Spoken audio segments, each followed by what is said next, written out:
Quiet Night In by Jill Murphy. Read by Miriam Leary-White. Produced by Anthony Leary-White. "I want you all in bed early tonight," said Mrs. Large. "It's Daddy's birthday and we're going to have a quiet night in." "Can we be there too?"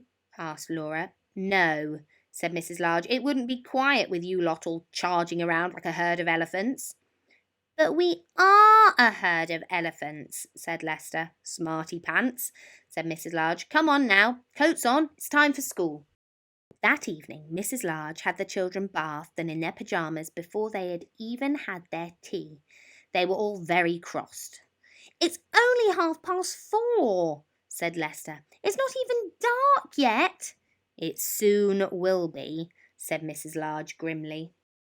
After tea, the children set about making place cards and decorations for the dinner table. Then they all tidied up. Then Mrs. Large tidied up again. Mr. Large arrived home looking very tired. "We're all going to bed," said Lester. "So you can be quiet," said Laura. "Without us," said Luke. "Shh," said the baby. "Happy birthday," said Mrs. Large. "Come and see the table." Mr. Large sank heavily into the sofa. "It's lovely, dear," he said, "but do think we could have our dinner on trays in front of the TV? I'm feeling a bit tired." "Of course," said Mrs. Large. "It's your birthday." "We can have whatever you want." "We'll help," said Luke. The children ran into the kitchen and brought 2 trays. "I'll set them," said Mrs. Large. "We don't want everything ending up on the floor." "Can we have a story before we go to bed?" asked Luke. "Please," said Lester. "Go on, Dad," said Laura. "Just one." "Story," said the baby. "Oh, all right," said Mr. Large. "Just one then." Lester chose a book and they all cuddled up on the sofa. Mr. Large opened the book and began to read. "One day, Binky Bus drove out of the big garage. 'Hello,' he called to his friend Mickey Milkfloat. 'I don't like that one,' said Laura. 'It's a boy's story.' 'Look,' said Mr. Large, 'if you're going to argue about it, you can all go straight to bed without any story.' So they sat and listened while Mr. Large read to them. After a while, he stopped. "Go on, Daddy," said Luke. "What happened after he bumped into Danny Dustcart? Did they have a fight?" asked Lester. "Look," said Laura. "Daddy's asleep." "Shh," said the baby. Mrs. Large laughed.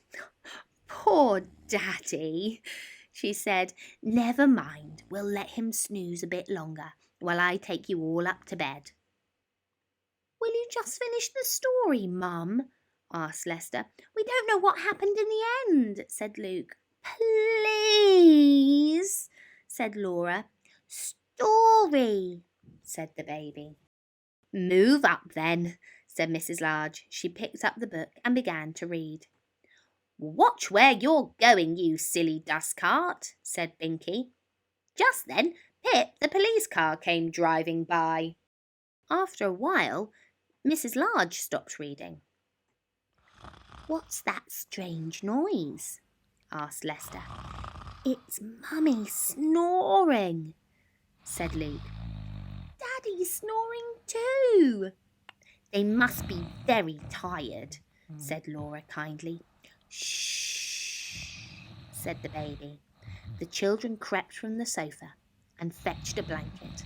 They covered Mr. and Mrs. Large and tucked them in. "We'd better put ourselves to bed," said Lester. "Come on." "Shall we take the food up with us?" asked Luke. "It is on trays." "Be a pity to waste it," said Laura. "I'm sure they wouldn't mind anyway. They wanted a quiet night in." "Shh," said the baby.